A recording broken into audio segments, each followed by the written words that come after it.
just too relaxed? Do I look too relaxed? You look like, perfectly relaxed, the appropriate relaxed. Yeah. What are we talking about? What's going on? Are you? Never mind. Are you ready? We don't want to talk about it. Are you ready to get quiet?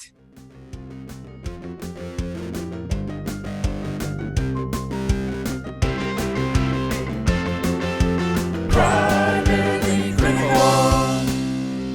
Hello, everyone, and welcome to Primarily Critical Movies and After Party. This would be it. I've not seen this film. We suggest that you shut the fuck up, quiet down, and do so before listening any further.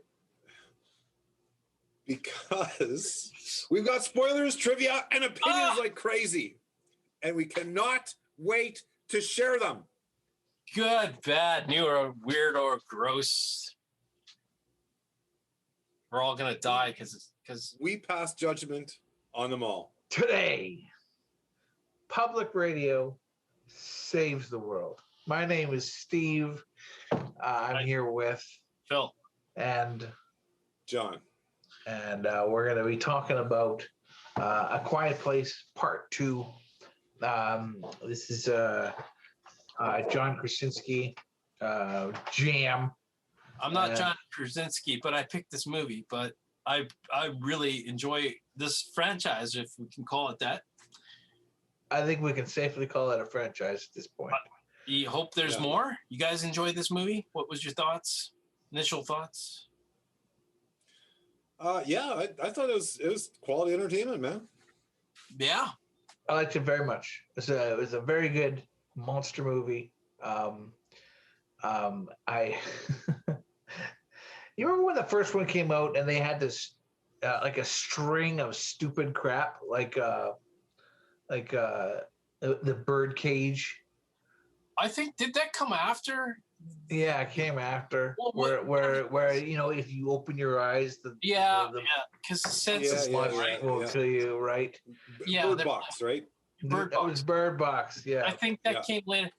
Birdcage was something else, and it was awesome. Okay. Hey, there's a lot of room in the senses game, right? Absolutely. I'm waiting for the movie where it's about taste and like, don't eat that, and you don't know poison, you die. Taste. What? Like, is this an allergy thing? A movie about an allergy monster? Okay, we've done no sound, we've got no sight. Taste. Touch. Just whatever. The point being, A Quiet Place 2. I mean, I was waiting to review this one. This movie came out it was just about to release in the COVID beginning of the pandemic until lockdown. It literally was on the launch pad. That was the big movie, and it all went away. And it just got released like a few months ago, as we're talking here. And it's great. This is kind of like the first movie to come out in theaters to hopefully kickstart the movie theater experience again and be on streaming services. So, but oddly, why didn't I not have to pay to watch this? Because it was on Amazon Prime. If you have Amazon Prime.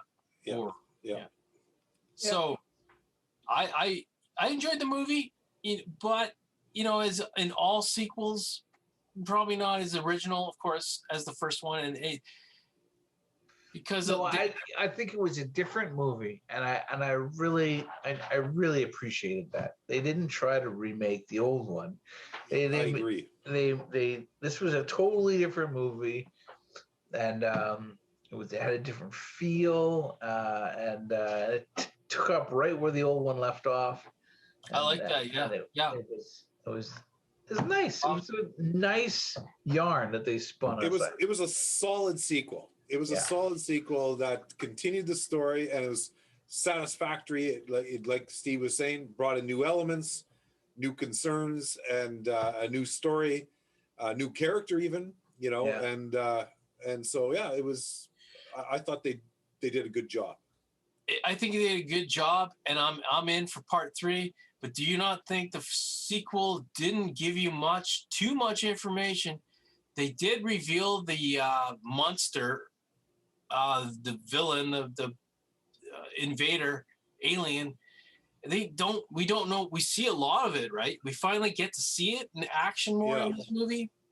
And we learn its weakness later on. We learn more about that, but we don't know the overall grand plan. So that's something. Where do they come from? Why are they here? And what the hell do they want? Thoughts? I have a theory. Not answered. You guys have some theories about what you think the movie direction is heading, story-wise? Because they don't really. I don't know. I was surprised that they can't swim.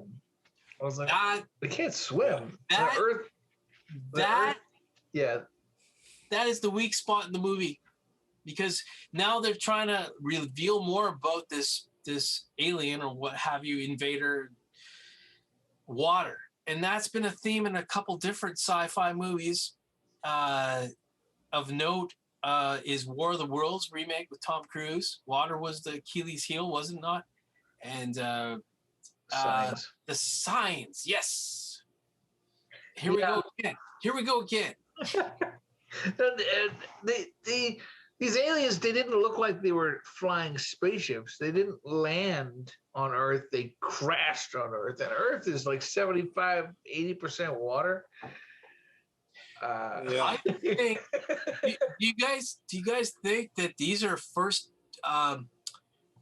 first wave of like aliens, but they're dogs, or they're attack dogs or something? And then scouts, like they're sending out the scouts or first line, and then the real next wave is like the. I would think so, because to be intelligent enough to have intergalactic, or at least to be able to travel through space, you need intelligence. These things do not strike me as extremely intelligent. They seem like more like drone-ish, right? So I agree with you. There's got to be an intelligence behind these things. Like just super like sensitive radar machines that, or not machines, but an organic thing. No, I love this kind of thing because we're really getting into the what ifs about the movie, because we don't know. And I think they're just like the first sentinels or drones, like you said. They're just laying the groundwork for a bigger shitstorm about to hit. Yeah, it would make sense. Yeah. Is this series based off of books? Anyone know? I don't know that it is. No. Okay. I don't think so. It's written by John Krasinski, so there you go. If it's written by the director, I would say not. Yeah. I think we're gonna learn more in trivia, but like he's built a world now where, like I think in sequels you start to have to show more of what your bad guy is and the backstory. Well, they did a good job. Like we got a tidbit that was very important that was missing from the first film. How it all started, right? Yeah, day one. Yeah. Yeah, we got day one here, which was quite satisfying for people who watched the first movie. It was pretty satisfying. That whole sequence was amazing, I thought. Right? There's so much drama and exciting stuff like that. That monster jumping off the bus, going in reverse with our main character, Emily Blunt, Evelyn Abbott. It answered the question of why aren't humans so bad at defending against these things. It's because they just came in so quickly. Yes. No warning. As we understand, nobody knew anything about. Nobody knew. There was not a radio broadcast. There was not an air horn siren in the town. Yeah. There was nothing. They were here, boom, bang, and hit you. Like how did our sensors not pick it up as Earth? So that's a lot of questions. I have a lot of questions. I think. Sure. I think if anything, they kept it really close to the vest. They introduced some new people. They expanded the story very little. And as we understand it, it's only like day 400 and something.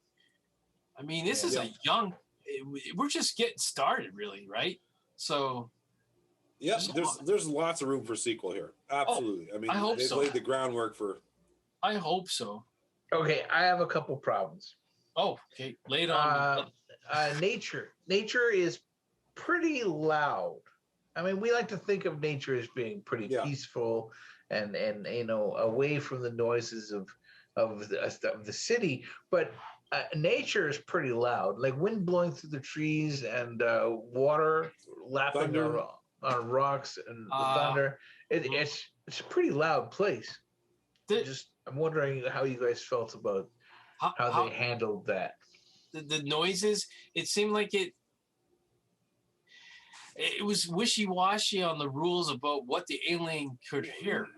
I feel like they can differentiate between nature sounds and people sounds because they showed in the first movie, they showed that the father, I can't remember, there's two characters, I think the father and one of the kids would go to the waterfall so they could have a conversation. Yes. So they're masked by the sound of the waterfall, right? Yeah. And so obviously, I mean, maybe not the moment they came down here. Maybe these things came down and they ran at every waterfall, but then they learned that, oh, there's nothing at the waterfall. You know what I mean? But I don't know. I think, to me, that wasn't a glaring problem with the movie. You know, I think that could be explained.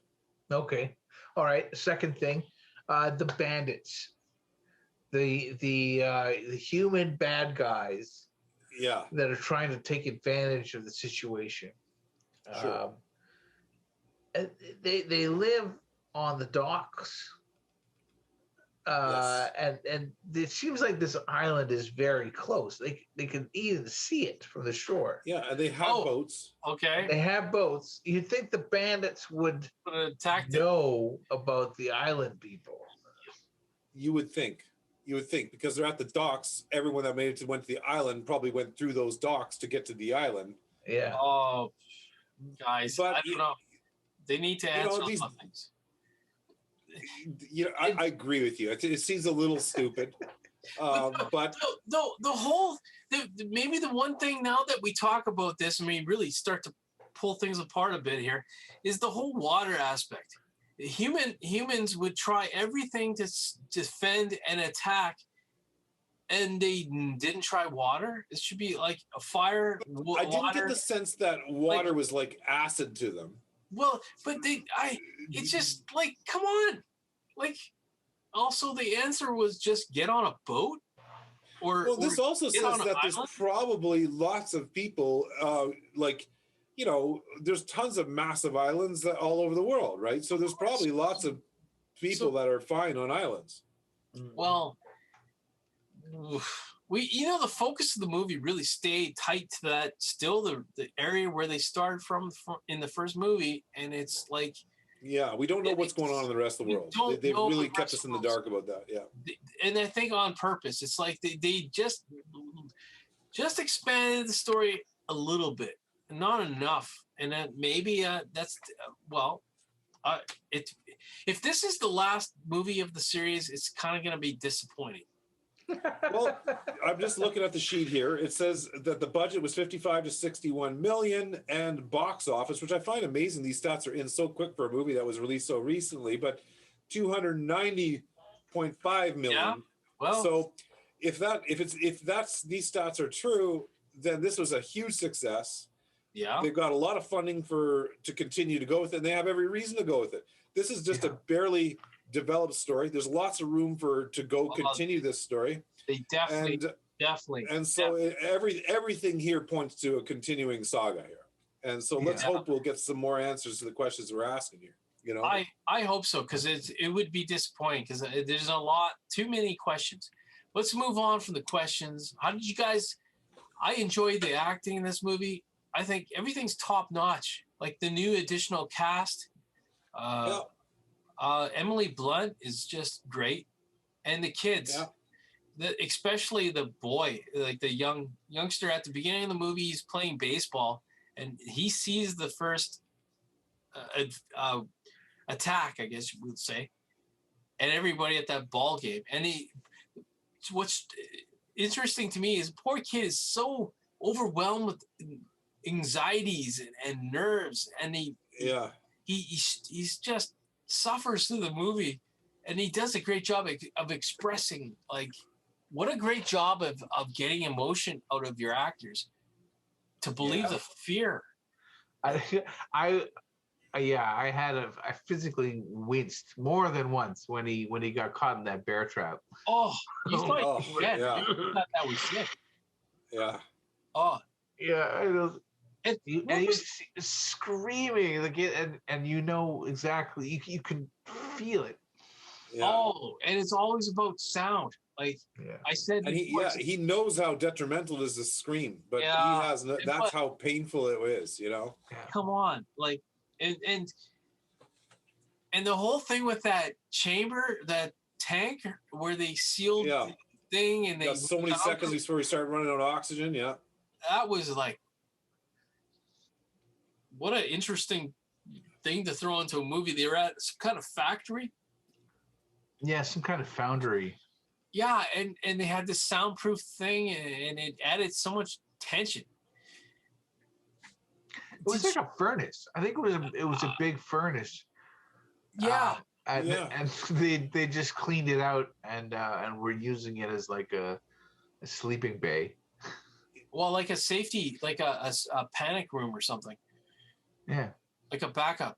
But the whole thing with the oxygen running out was so terrifying. And the baby, the whole nine. Wow. That damn baby. We talked about that last time. I know. We did.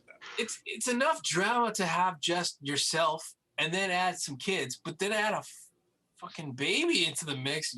Jesus. Yeah. I know. I believe I recall the last podcast, like, this might not be the time to get pregnant, people, right? Like, this is, you know. Wow. But that just makes the movie much more like engaging and terrifying. I mean, I watched this movie with my wife and my sister, and man, there was one scene. I think it had to do something with on the road, and there's a jump scare, and it just freaked us all out. Like the power of the power of the horror aspect in all the movies you've seen, and it still gets you. Yeah. There was a car scene when the guy was driving to the radio station. Is that what you're talking about? Oh, there was a few different ones. This one was later on in the movie. Oh, there was a flashback too.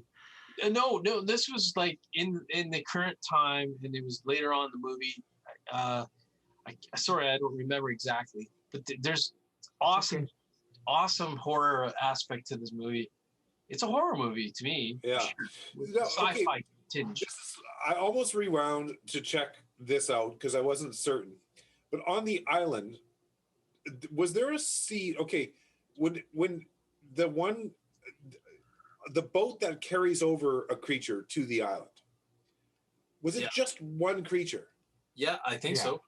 I think so. Okay, right. So there was a little. My wife and I were like, I thought there was a scene where it showed two of them running. Oh, one of them drowned. Oh, one of them drowned. Oh, but no. I mean, on the island itself. Oh, I didn't see that. Yeah. So maybe it's just our imagination that thought we seen two chasing people. It was just the one, right? It was just the one that was chasing people. That's what I remember. Yeah. Okay. You're probably right. But ultimately, they get that signal to the whole thing with the tower and the communication systems, and they broadcast the signal, and we're led to believe we have a weapon. We finally have the weapon. So where are we at the end of this movie? We know water is a thing, and this signal, this frequency. Is there anybody with a radio? Yeah, who can get that sound? So we got this figured out. Attack the aliens, but nobody knows. Nobody understands the significance of it yet. They need to weaponize it throughout the world. Yeah, they need to communicate. So I would hope for the next movie we get to see the other parts of the world and some kind of communication that we can beat these, whoever they are.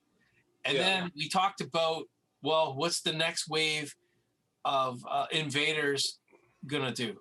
We think this is like the attack dogs or the wool or the drones. They gotta be because they don't have the sophistication and intelligence for they travel to a different planet. They weren't very intelligent, like free thinking things. They were just animals. It seemed like predators not unlike what we experience on Earth, but like really vicious. Like, honestly, I think they could just leave it right the way it is right now. I think I would be happy.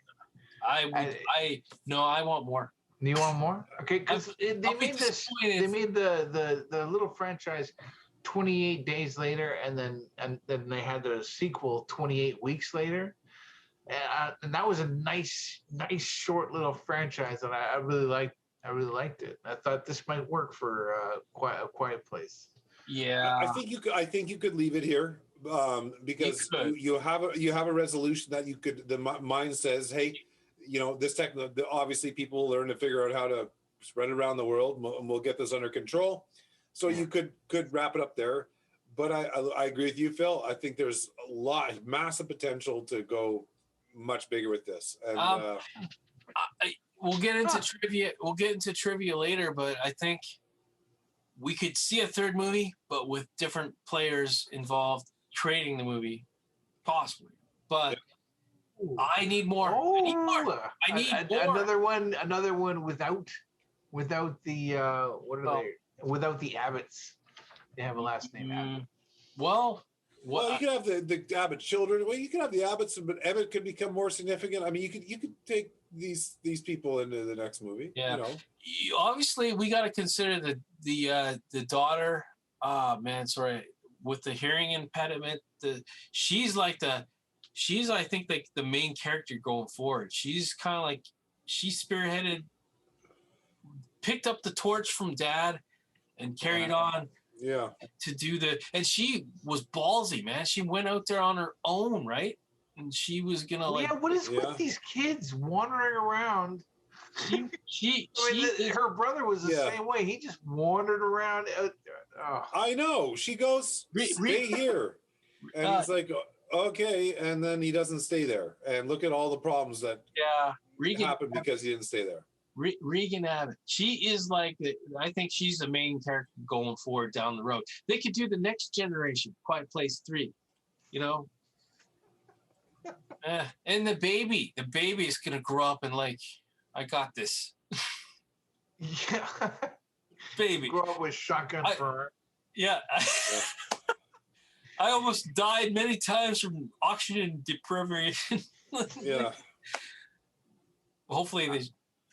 Hopefully they find a way to contain all those noisy spaceships. You guys saw the spaceship, right? What? No, I did not. See, I saw a cloud that looked like it was fiery and bright and stuff, but I did not actually see a spaceship in there. There was a spaceship.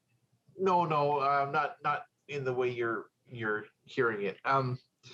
Remember in the first movie, the kid picked up a spaceship off the shelf, the shelf of the convenience store. Convenience store. It started making noise, and it started making noise, and it killed him. It was 4 years old, and it was like heartbreaking scene. Did you see this? Did you see the spaceship that killed his son? They did a flashback to that in the beginning of the movie, right? They brought it back in. I thought that was cool. Yeah, it was sitting on the shelf, and they panned by it. There's this spaceship. I did not catch that. There's this spaceship that killed the poor kid. Yeah. I think we talked about this earlier off the podcast here. I was hoping that flashbacks would be more part of the movie. Like we get more backstory, but we only got the beginning part of the movie, like to set up the movie, which was great. We talked about that, but I felt like I wanted more of him, Dad story a bit, but we didn't get it. Like pre invasion. Yeah. Character building stuff. You want to know just to. Yeah, I guess they felt like that was enough. Like, what more do you need to know about? But he's Dad? Dead. We can't. I mean, I know he's the more I learn about him, the sadder I'm going to get. Well, that's true. In a sequel where the character's dead, you're going to start character building then. About, I mean, I guess you could.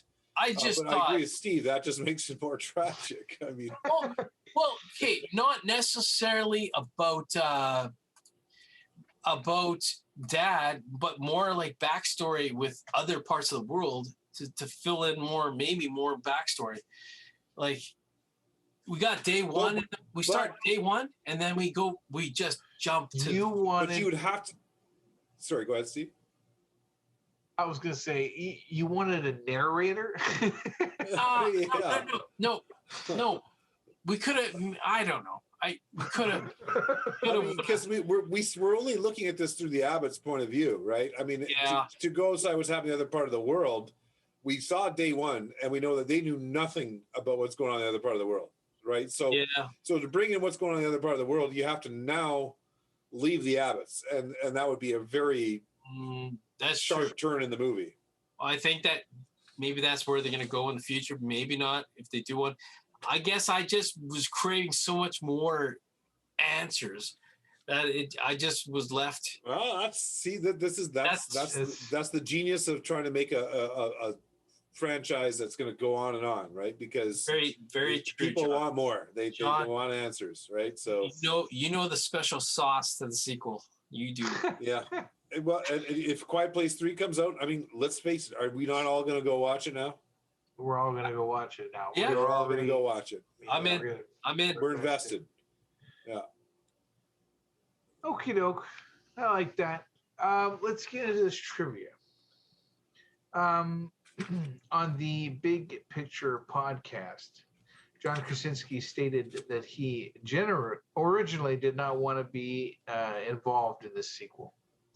But the producer convinced him to come over and pitch his ideas to the studio.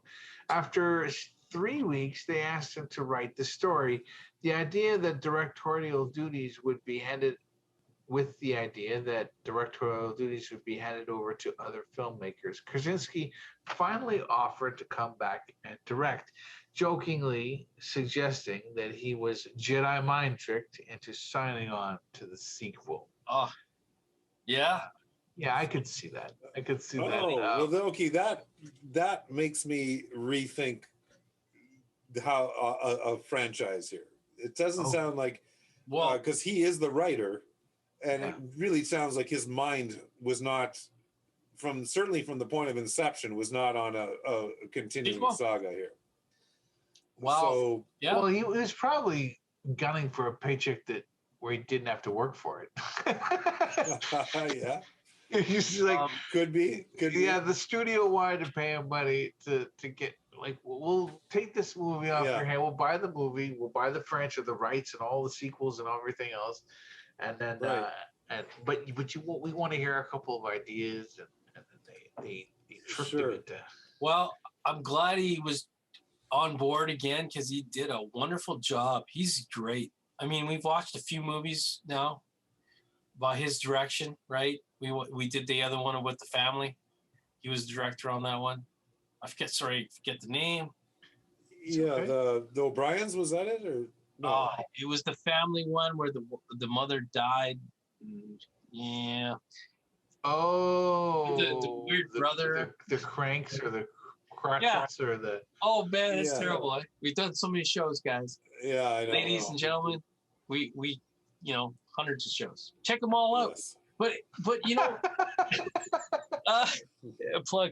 I think this kind of franchise could pass the torch on to the next director, as long as John is at the wheel of writing the story. If he doesn't want to direct, which I hope he keeps doing, because I think he's got a great way of making us feel like this is based in reality. It's a crazy idea. Alien invaders coming down, killing us, and they hear sound, and we have to be quiet. It's a nuts idea. It's nuts. But it works because we feel for these people, and he does a great job of making that work. Like, I believe it. I believe it as much as crazy shit it is, but I buy in, and great job. Great job. I agree. Totally. I agree. Yeah. So, more. The Haulers. Haulers? The Haulers was the name of the movie that John Krasinski was involved with that we covered. Check out that movie. Great comedy. Very well done. I saw your little sneaky text there, Steve. That was neat. But, yeah. But we reviewed that. It's a funny movie. Great movie. Check it out. Yeah, especially our podcast afterwards. Yes. Check them all out. I'll take the next trivia here. According to John Krasinski, the opening town scene, he passes by Brody's Pizza, a nod to the character Chief Brody from Steven Spielberg's Jaws from 1975. There you go. Like a monster movie. Hey, man, like awesome. I like those kind of little. What is it about Hollywood and them like doing these nods and stuff? Because we've seen this in multiple movies where people do this. Is this? I think it's respect. It's like saying you're the guy that started that whole thing. Jaws was the. But the motivation for the director who's doing it himself. Yeah. Does he get respected more for doing that? Is that a it's a notable thing that a director did? It's like that was really cool of him to give that nod to, It's a cool nod to like your inspiration. Yeah. Steven Spielberg. Sure. I mean, who doesn't love Steven Spielberg? The guy's a god in Hollywood, right? So right. Yeah. I think maybe it's one of two things. Either John Krasinski really liked Jaws, or maybe they're just patting each other on the back. It's possible too. Well, that's the fun thing about movies, like the odd weird Easter eggs and all the stuff. If you upon watching repeated viewings, you pick up stuff. So yeah, that's true. The film's premiere happened on March 8th, 2020 in New York City. Worldwide release dates have been postponed due to the outbreak of coronavirus. So I think you already talked about that, Phil. Yeah. It's amazing. This was the movie. This was the movie that was supposed to be a big deal to probably launch like blockbuster summer movie season. Yeah. 2020. And it just got shelved. And a lot of movies did. We're still waiting on a lot of big movies. And TV, TV's TV. So it's like a weird way to produce and release movies. We got movies streaming now, direct to streaming. We got trying to do theaters. It's like, who knows what's going to happen after all the fallout. So I personally want to see a movie again in a theater, and in our neck of the woods, we are allowed. So we'll see what goes down.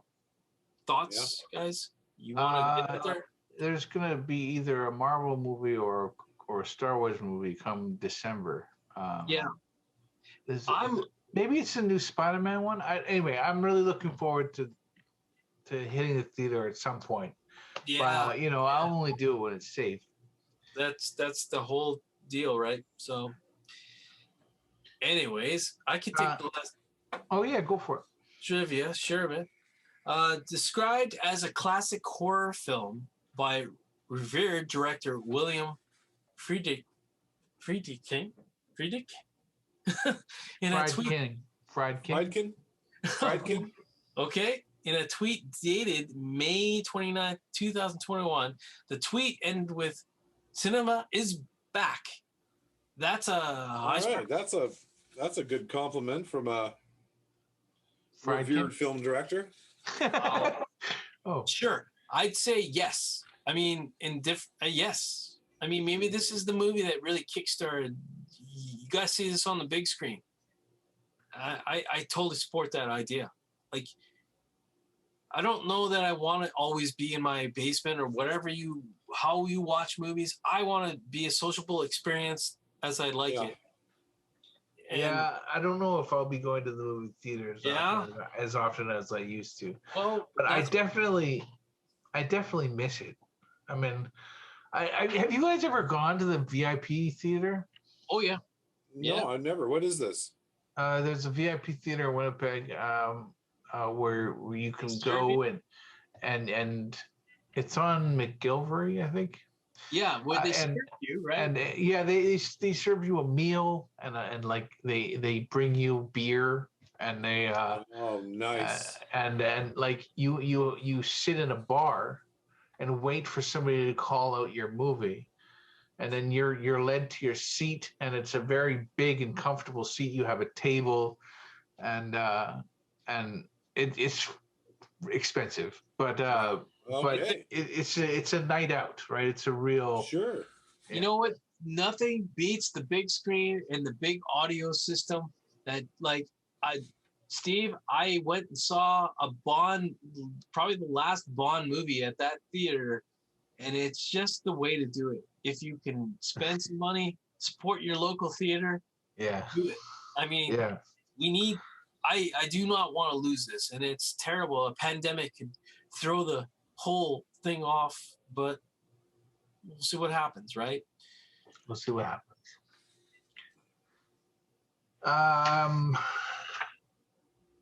Is that A Quiet Place Part 2, gentlemen? I think it is. I think it is too. I think it is. Great sequel, and lot to talk about. So let's hope for part 3. Yeah. Fingers crossed. Fingers crossed. That was A Quiet Place Part 2. We are primarily critical. You are awesome for joining us. Thank you so much. The next movie has yet to be announced. But you know what? Drop us a line on any of the socials, and I'm sure I'll be happy to tell you what we got coming up. And a suggestion, you could drop us a movie suggestion, and that's right. We'll do it. We'll even cover long ass movies like Titanic. It happened. It happened recently. How about short movies? Short and sweet movies. Yeah, we could do a short film too. Actually, we're batting that idea around. We have merchandise, and we have a website, and we have old podcasts that you guys can peruse. Have a great day. Bye-bye. Bye-bye.